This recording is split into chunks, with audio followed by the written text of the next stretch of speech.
یہ دلیل نہ بنائیں.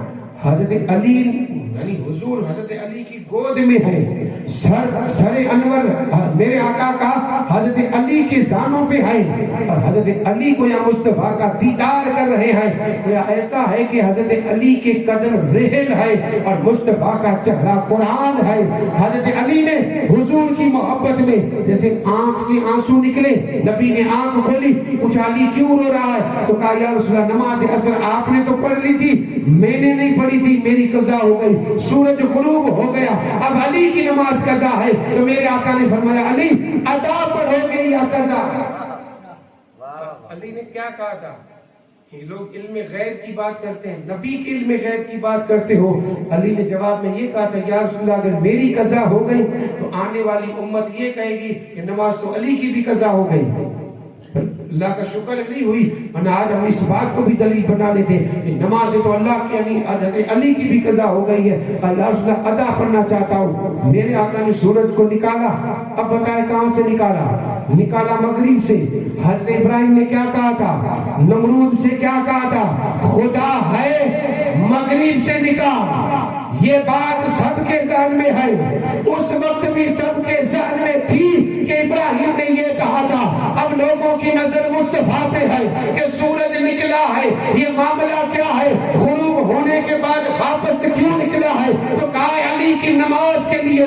تو میرے آقا کی ذہن میں بات آ گئی کہ کئی لوگ مجھے میرے باپ ابراہیم کے قول کے مطابق مجھے خدا نہ سمجھ لے، اسی لیے میرے آقا نے فرمایا میں تمہاری طرح بشر، مجھے خدا مت سمجھنا، میں تمہاری طرح ہوں. اسی لیے فرمایا تھا. اور فرمایا کس سے تھا؟ کافروں سے. نعوذ باللہ. اور یہ مانیں گے کہ ہمارے نبی کافروں کی طرف؟ ساری باتیں ذہن میں رکھیں، کبھی نہ کبھی کام آئیں گی. کیوں؟ کیونکہ ہمارے پاس ہماری ڈھال جو تھی وہ ڈھال ہٹ گئی. اب دیکھیں فتنے کتنے بار آ گئے ہمارے اسی مانوی شہر میں ہی. آپ دیکھ لیں لوگ نظر نہیں آ رہے تھے، اب اسٹیج پہ چڑھ کر کے دین کے خلاف بول رہے ہیں. پہلے کسی میں ہمت نہیں تھی کیونکہ انہیں پتا تھا مفتی اعظم کچھ زمین کے اوپر تھے. کسی میں ہمت نہیں تھی، زمین میں کیا گئے اب یہ ہمت سے باہر آئے ہیں، لیکن انہیں پتا نہیں. آج بھی ہم غلام مفتی کچھ بن کر کے ان کے سامنے کھڑے رہ کر کے آج بھی جواب دیں گے کہ ہم مصطفیٰ کے وفادار ہیں. ہم کل بھی نبی کو نور مانتے تھے، آج بھی نور مانتے ہیں اور قیامت تک نور مانتے رہیں گے. کیوں نہ مانے؟ میرے آقا تاجدار مدینہ کے صدقے میں سب کچھ ملا. ہمارا حال تھا کیا؟ حال ہمارا تاریخ پڑھ کر کے دیکھیں. حال یہ تھا جہاں تاریخ تھا ظلمت قضا تھا، سخت کالا تھا، کوئی پردے سے کیا نکلا کہ گھر گھر میں اجالا.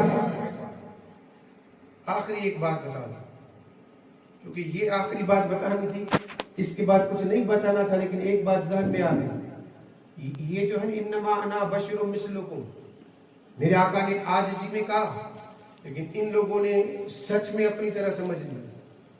جیسے محمود غزنوی بادشاہ تھا، محمود غزنوی، اور محمود غزنوی کا حال یہ تھا کہ دن کو بادشاہ اور رات کو فاروق اعظم کی سنت، یعنی گشت لگاتا کہ کوئی میری بادشاہی میں بھوکا تو نہیں سویا. اب اس وقت لائٹس وغیرہ تو تھی نہیں، اندھیرا. اب جیسی وہ باہر نکلا تو چوراہے پہ دیکھتا ہے کہ 4 لوگ کھڑے ہیں، اور اندھیرے میں کون نکلتا ہے؟ اندھیرے میں وہی نکلے جس کو گناہ کرنا ہو، دین کی اجالے میں وہی نکلے جس کو نیکی کرنی ہو. نیکی کرنے والا کبھی باہر اندھیرے میں نہیں نکلتا، وہ اندھیرے میں نیکی بھی کرے تو گھر کے اندر کرتا ہے، باہر نہیں کرتا. وہ تو چوراہے پہ تھے، سمجھ گئے 4 چور ہیں، پکڑنا بھی ہے، کیسے پکڑے؟ اب اگر دوڑ کر کے جاؤں گا تو بھاگ جائیں گے، آواز دوں گا تو بھی بھاگ جائیں گے. اب کیا کروں؟ آہستہ آہستہ آگے بڑھے. جیسے ان 4 چوروں نے آنے کی آہٹ سنی تو بھاگ رہے تھے. آپ نے کہا پکڑنا پڑے گا، ورنہ بھاگ گئے تو پھر پکڑنا مشکل ہوگا. تو آپ نے کہا بھاگو مت، بھاگو مت، انا مثلکم، انا مثلکم، میں تمہاری طرح ہوں، بھاگو مت، میں بھی تمہاری طرح ہوں. رک گئے 4 چور تھے، رک گئے. سمجھا یہ تو ہماری طرح چور ہیں. کہا شامل کر لو، کر لیا شامل. پھر محمود غزنوی نے ان سے کہا کیا ارادہ ہے؟ تو کہا ہم چور ہیں. تو کہا میں بھی تمہاری طرح ہوں. یہی کہا تھا مسلوں کو، میں بھی تمہاری طرح ہوں. تو کہا کیا کریں گے؟ تو کہا چوری کریں. تو کہا کیسی چوری؟ تو محمود غزنوی نے کہا دیکھو چوری ایسی کریں کہ اس کے بعد کبھی چوری کرنی نہ پڑے، کبھی نہ کرے. تو کہا کیا؟ تو کہا بادشاہ کے مال میں خزانہ زیادہ ہے، لوٹ کر کے آتے. تو کہا کیسے؟ محمد غزنوی نے کہا دیکھ سب سے پہلے تو کام یہ کرنا پڑے گا کسی کو ہم اپنا امیر بنا لیں، سردار، جو وہ کہے اس پہ عمل ہوگا. تو انہوں نے کہا ٹھیک ہے. تو کہا کس کو بنائیں گے؟ تو محمد غزنوی نے کہا جس کے پاس سب سے زیادہ خوبی ہو وہ. تو کہا ٹھیک ہے. ایک چور نے کہا میرے اندر خوبی ہے. کہا کیا؟ کہا اندھیرے میں جس کو دیکھوں دن کے اجالے میں اسے پہچان لیتا ہوں. اندھیرا چاہے جتنا ہو میں اس کی شکل نہ بھی دیکھوں، صرف انسان کو دیکھ لوں تو میں دن کے اجالے میں پہچان لوں کہ رات کو یہی تھا. آپ نے کہا کوئی بات نہیں. دوسرے نے کہا میرے اندر یہ خوبی ہے کہ کتا بھونکتا ہے تو میں اس کی آواز سمجھ لیتا ہوں کہ کیا کہہ رہا ہے. تیسرے نے کہا میرے اندر یہ خوبی ہے کہ میں چاہے جتنی دیوار لمبی ہو میں چڑھ جاتا ہوں. چوتھے نے کہا میرے اندر یہ خوبی ہے سونگ کر کے بتا دوں خزانہ کہاں دفن کیا گیا. چاروں نے بتا دیا. اب ان چاروں نے کہا کہ ذرا تیرے اندر خوبی کیا ہے؟ آپ نے کہا میرے اندر تو زیادہ خوبی نہیں ہے، ہاں اتنا ضرور ہے کہ اگر کل ہم پکڑے بھی جائیں تو میں اپنی داڑھی پکڑ کر کے صرف سر کو ہلا دوں گا تو پھانسی کا پھندا گلے میں بھی ہوگا تو بادشاہ چھوڑ دے گا. یہ خوبی ہے. اس سے زیادہ چار چور خوش ہو گئے. ایسا تو بندہ ہمیں چاہیے کہ اگر پکڑے بھی جاؤ پھانسی کا پھندا گلے میں بھی ہو تو یہ داڑھی پکڑ کر کے سر ہلا دے تو ہم بچ جائیں گے. نہ تو ہی آج سے ہمارا سردار. محمد غزنوی نے کہا چلو کوئی بات نہیں، چلو راجا کے محل میں گئے. آگے بڑھے. کتا بھونک رہا تھا. محمود غزنوی نے اسے پوچھا کہا بتائیے کتا کیا کر رہا ہے؟ اس نے کہا کتا یہ کہہ رہا ہے کہ ہم 5 میں سے کوئی ایک بادشاہ ہے. محمود غزنوی مسکرا کر کے کہا چل چل ہٹ یہ نہیں، یہ کتا یہ کہتا ہے کہ کل صبح ہم 5 میں سے کوئی ایک بادشاہ ہوگا. آگے بڑھی. اس کو بلایا. اس نے کہا تھا دیوار پہ چڑھ جاتا ہوں. کہا چڑھ کے دکھا. چڑھ کے دکھا دیا. اترا. دروازے کھول دیے. محمود غزنوی نے اس سے کہا سونگ کر کے بتا خزانہ کہاں ہے. سونگ کر کے بتا دیا. خزانہ نکالا. جنگل میں گئے. محمود غزنوی نے کہا دیکھو بادشاہ کے گھر میں چوری ہوئی ہے، صبح ہونے سے پہلے خبر ہو جائے گی، سپاہی ڈھونڈنے نکلیں گے، بہتر یہی ہے خزانے کو یہی دفن کیا جائے. اب ان 4 چوروں نے سپاہی سردار بنایا تھا، بات ماننی پڑی. آپ نے کہا ایڈریس مجھے دے دو، جب یہ معاملہ ٹھنڈا ہوگا تب تمہیں بلا کر کے یہ حصہ جو ہے تمہارا دے دوں گا یا پھر حصہ تمہارے گھر پہنچا دوں گا. سب نے ایڈریس دے دیا. خزانے کو دفن کیا گیا. اب جو ہے محمود غزنوی صبح ہوئی 4 چوروں کو پکڑ کر کے پھانسی کا پھندا لگایا اور کہا میں آؤں تب تک انہیں پھانسی مت دینا. محمود غزنوی آئے. دیکھا تو 4 چور لٹکے ہوئے. وہ جس نے کہا تھا اندھیرے میں دیکھو اور دن کے اجالے میں پہچان لوں، جیسے ہی نظر گئی دوسرے سے کہا تھا یہ تو وہی ہے جو رات ہمارے ساتھ تھا. بادشاہ وہی ہے جو رات ہمارے پاس. یہ کیا رات ہمارے ساتھ چور تھا، صبح بادشاہ کیسے بن گیا؟ محمود غزنوی نے کہا کیا بات ہو رہی ہے؟ اس نے کہا کچھ نہیں. کہا نہیں بتا تو رات ہمارے ساتھ تھا کہ نہیں؟ محمود غزنوی نے کہا ہاں میں رات تمہارے ساتھ تھا. تو کہا بادشاہ معاملہ کیا ہے؟ رات کو چور دن کو بادشاہ. محمود غزنوی نے کہا کس نے کہا چور کس نے کہا؟ تو انہوں نے کہا کہ ہم بھاگ رہے تھے تو آپ نے کہا کہ میں تمہاری طرح ہوں. تو کہا میں نے یہ کہا تھا میں تمہاری طرح ہوں، لیکن یہ تھوڑی کہا تھا کہ تمہاری طرح چور ہی ہوں. یہ تو تم نے سمجھا ہے، یہ تو تم نے. ان لوگوں کا حال یہی ہے. میرے آقا نے عاجزی میں فرمایا ہے کہ میں تمہاری طرح ہوں، اور ان نادانوں نے نعوذ باللہ اپنی طرح سمجھ لیا. ہم عشق والے ہیں. ہم آج بھی کہتے ہیں تیری نسل پاک میں ہے بچہ بچہ نور کا کہ تو ہے عین نور، تیرا سب گھرانہ نور کا. ہمارے خیر البشر پہ لاکھوں سلام، لاکھوں درود اور لاکھوں سلام. خیر البشر پہ کو سلام، لاکھوں درود اور لاکھوں سلام. سب کو میسر یہ مقام، سب مقام یوسف وہ یہ مقام پہنچے مدینہ بن کر غلام پہنچے مدینہ بن کر غلام پڑھتے درود اور پڑھتے سلام خیر البشر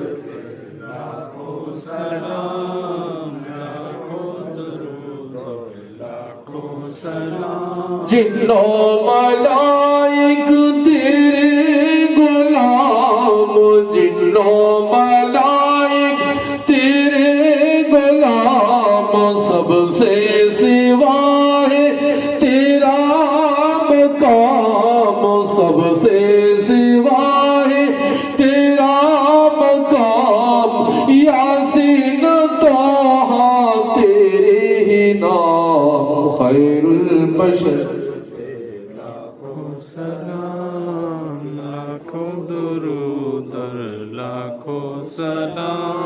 صلی اللہ علی نبی الامی وآلہ صلی اللہ علیہ وسلم صلاۃ و سلام علیک یا سیدی یا رسول اللہ الہی بحق بنی فاطمہ کی برقول ایما کنی خاتمہ اگر دعوتم رد کنی بر قبول منو دست دامان آل رسول ربنا تقبل منا انکا انت السمیع العلیم وتب علینا انکا انت التواب الرحیم یا رسول اللہ انذر حالنا یا حبیب اللہ اسم قالنا اننا فی بار غم من مورون خود یدی سہل لنا اشکالنا یا الہی ہر جگہ تیری عطا کا ساتھ ہو جب پڑے مشکل شہ مشکل کشا کا ساتھ ہو یا الہی علم دے اور علم میں روح عمل ہر عمل ہوگے فقط تیری رضا کی واسطے بلغ العلا بکمالہ کشف الدجا بجمالہ حسنت جمیع خصالہ صلو علیہ وسلموا تسلیما